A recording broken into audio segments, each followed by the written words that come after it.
This is the CBS Evening News. Dan Rather reporting. Good evening. New reports of possible new deep political trouble for Speaker of the House Jim Wright. CBS News national correspondent Phil Jones has been told that the House Ethics Committee has voted to cite Speaker Wright for dozens of counts of what it calls wrongdoing. Wright's office flatly denies that the committee has done any such thing, saying that's absurd. Word of this comes as Wright has been working hard to limit damage from the ethics investigation, fend off a Republican political attack, hang in, hang on, and fight back. Phil Jones now with details. CBS News has learned that the House Ethics Committee has already voted to cite House Speaker Jim Wright for more than 30 instances of ethical wrongdoing, and the committee is still a week away from finishing. According to a source close to the investigation, the charges will involve business activities with Fort Worth developer George Malik, activities that were designed to financially benefit Wright and his wife Betty by skirting House ethics rules. The Wrights and the Maliks formed a small company in 1980. Malik told CBS News the company was perfectly legitimate.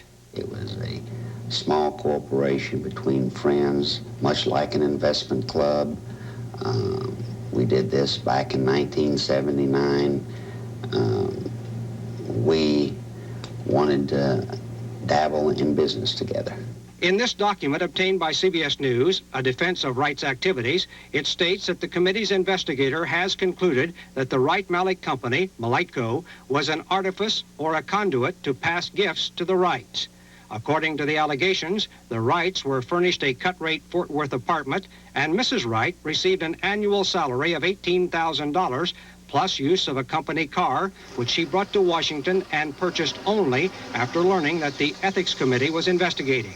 Malik claims Mrs. Wright earned every penny. She had many duties and performed them well, and was one of the most liked people in my organization. Other charges will include questionable oil deals and attempts to avoid House limits for outside income.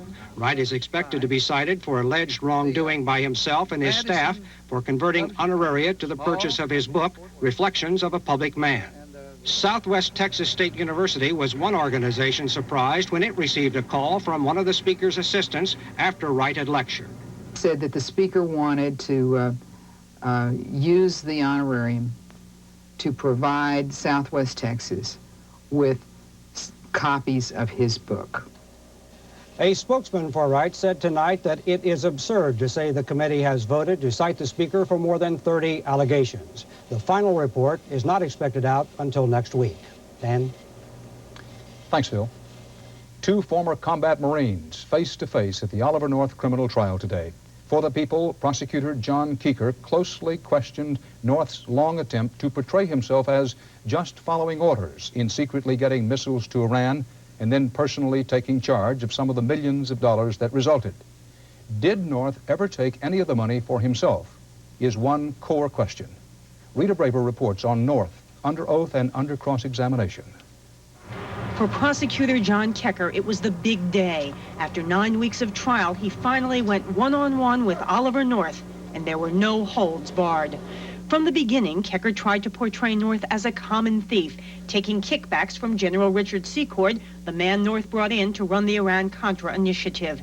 Keeker asked where a man with 4 children, living on a $50,000 a year Marine salary, got cash to take to this car dealer to buy a van.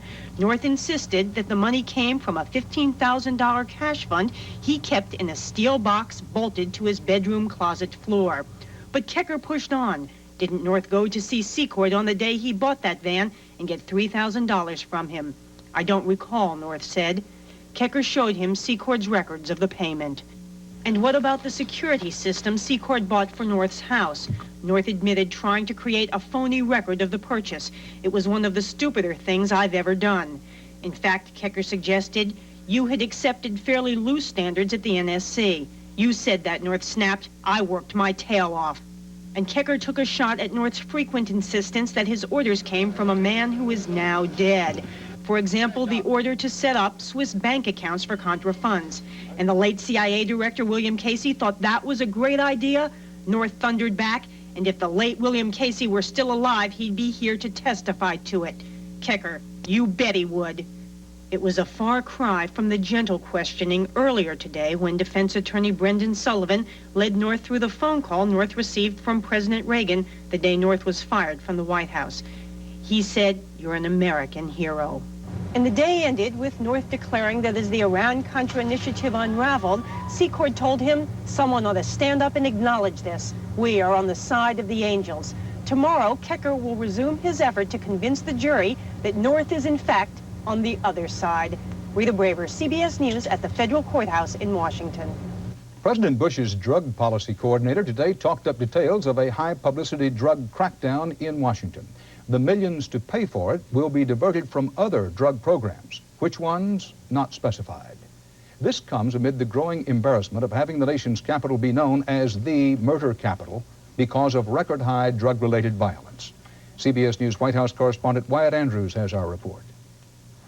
3 more murders in Washington this weekend only added to the urgency.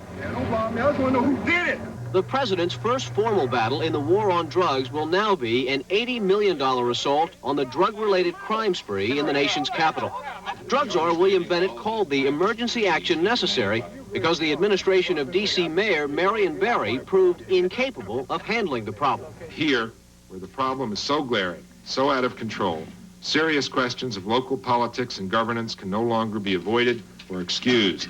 Bennett's plan is to throw manpower, prison space, and a public housing crackdown at the problem. For law enforcement, the plan reassigns to the Washington drug war agents from the DEA, the FBI, even 5 Pentagon intelligence specialists.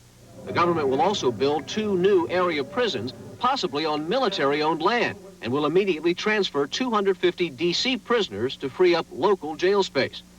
In Washington's public housing projects, the plan calls for new security measures, including photo ID cards for tenants, easier eviction of drug dealers, guarded entrances, and even fences around what one official called Washington's horror story projects.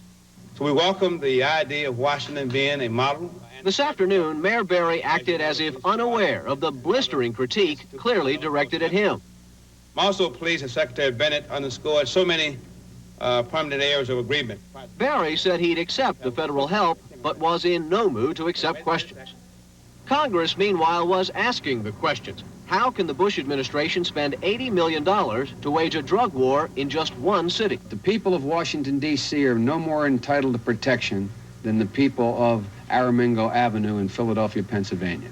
The administration calls this a test case and says the $80 million will come from within the budget. Exactly why, critics want to know, what is it that loses while Washington gains? Wyatt Andrews, CBS News, the White House. And still to come on the CBS Evening News, Bruce Morton on why young men run the risk for the wages of drugs in Washington. And Jerry Bowen on hopeful new experiments on energy from atomic fusion.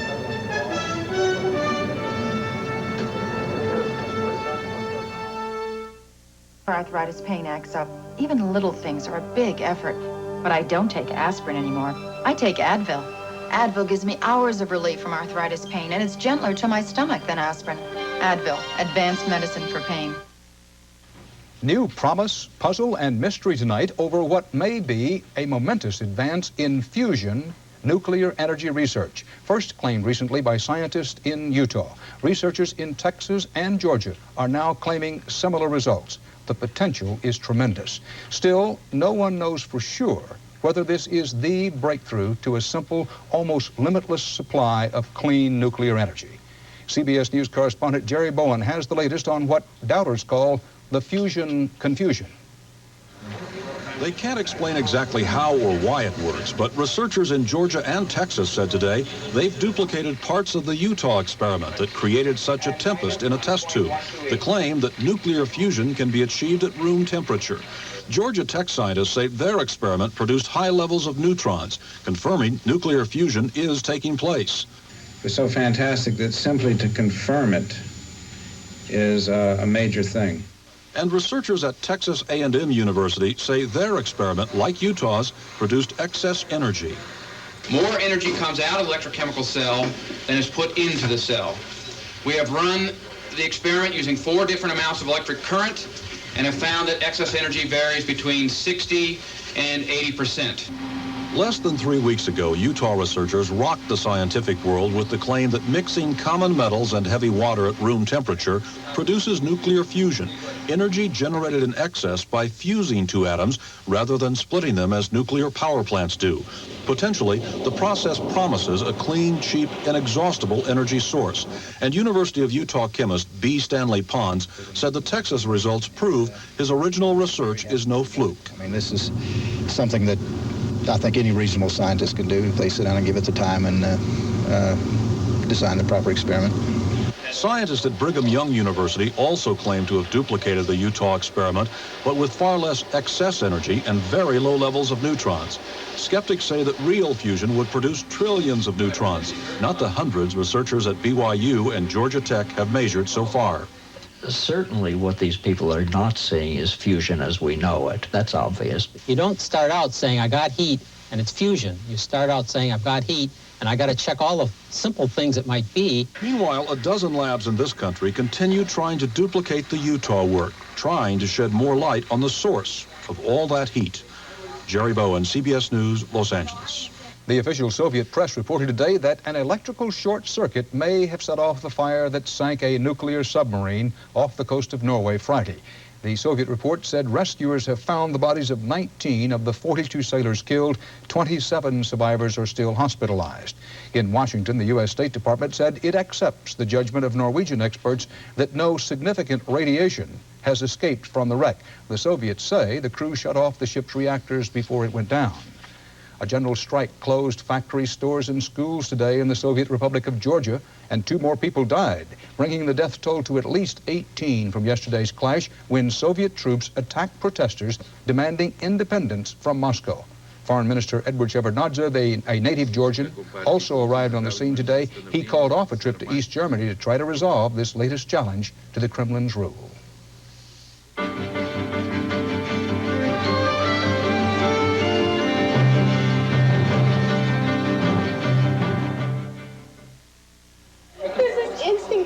I don't believe it. That's what people have been saying in fine restaurants. But what would happen if you secretly switched Folgers Crystals for the fresh brewed coffee in your home? Let's listen. It tastes absolutely like what we drink when it's fresh brewed. When I found out, I was totally shocked. Mrs. Terry, I said, the coffee smells good. I'll be down in a second. Folgers Crystals, so dark and rich. Why don't you try the switch? She did it to me this time. She got me. Well, she got me. These days, Americans are eating foods that are low in cholesterol. Or are they? Cooked in butter, even these aren't as cholesterol-free as they could be. That's why there's Butter Flavor Pam Cooking Spray. It has a buttery flavor, yet adds no cholesterol. So you can pick foods that are low in cholesterol and keep them that way. Pam, because how you cook is as important as what you cook. Oh, boy, fruit and fiber. No, it's new fruit and fiber. Beg your pardon? Mm-hmm. Well, you see, they added 25% more dates, raisins, and walnuts to the dates, raisins, and walnuts. So now it's the great-tasting fruit and fiber. Just because they added more dates, raisins, and walnuts doesn't change the name. It's still fruit and fiber. No. Matter of fact, it's so delicious, they should call it fruit and fruit and fruit and fruit and fiber. New Post Fruit and Fiber cereal, now with 25% more dates, raisins, and walnuts. In Sudan, a familiar tragedy is shaping up. Negotiations are underway to try to end the 5-year-old civil war, and the United Nations is ready with a massive relief effort to try to save thousands of starving refugees. But if and when the help comes, it will be too late for many people. CBS News correspondent Dr. Bob Arnott was on the scene in Sudan.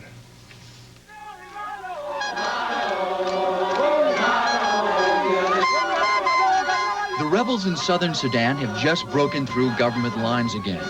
The town of Torit now belongs to the guerrillas. So does a growing section of the country. The rebels are looking like winners. But these people are the losers. 4 million Sudanese civilians, trapped by a vicious civil war, have fled from their homes. They have no food and nowhere to grow crops. 1.5 million of the refugees have walked hundreds of miles to the capital city of Khartoum in the north. They live on a garbage dump and scavenge for food.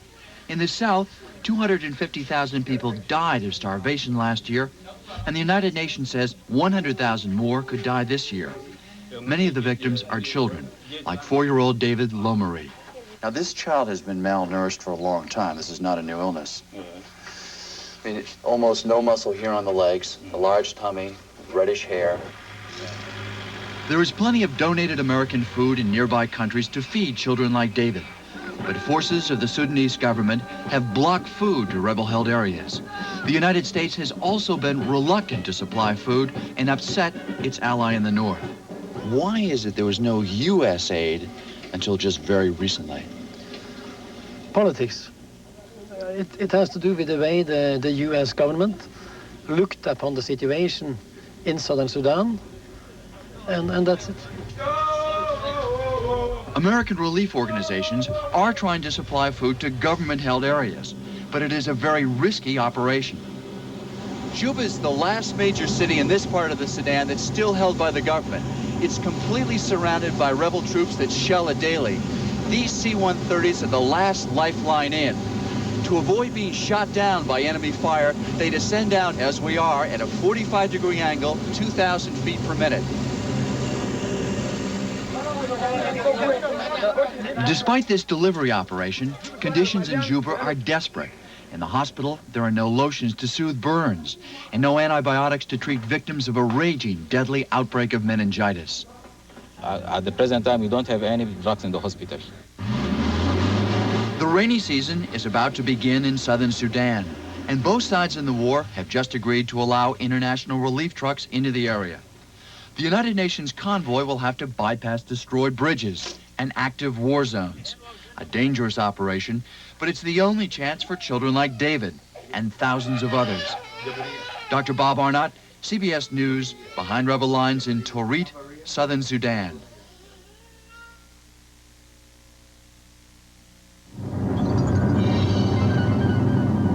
The Honda lawnmower. It was first with a blade brake clutch that stops the blade without stopping the engine. First with a maintenance-free automotive-type shaft drive. And first with an easy-starting overhead valve engine. It's no wonder this is the first lawnmower good enough to be a Honda. Bob and Susan like their privacy. When they asked me to sell their home, they were concerned about lots of strangers trooping through it. They said, please make sure you only bring over qualified buyers. Well, that's the least an agent should do. I told them, better yet, I've got a way that lets me know they'll like the house. You see, our real scope photos let buyers get a good look at the house, inside and out, right in my office. Their house was sold in no time. The right agent makes all the difference in the world. Realty World. Just this much Court Aid heals more kinds of itches and rashes than all of these. Because Court Aid has a clinically proven healing medicine they don't have. That's why Court Aid is the itch aid. Sure, doctor said it's heartburn. Heartburn and high blood pressure. Wants him to cut out salt. For heartburn, take sodium-free Riopan Plus 2. It starts neutralizing acid in 10 seconds. Feeling better, Dad? Mm-hmm. Riopan Plus 2, sodium-free, works fast. An Exxon Corporation official today said you, the consumer, will pay the cost of cleaning up the nation's worst oil spill. More than 10 million gallons of oil fouled the waters of Alaska's Prince William Sound after an Exxon supertanker went aground last month. A company spokesman said the cleanup is, and I quote, just like any other cost of doing business. If it gets to the consumer, that's where it gets, end quote. James Hattori has the latest on Exxon and the environmental disaster. Stormy weather is churning up fingers of oil streaming south into the Gulf of Alaska, posing less of a threat to some of the state's richest fishing grounds. But pools of oil sitting in coves along the Chiswell Islands off the Kenai Fjords National Park are contaminating nesting grounds critical to millions of seabirds. Casualties are not hard to find. I think it's pretty obvious where that real heavy stuff is back behind us there. Anything that gets in it is not going to have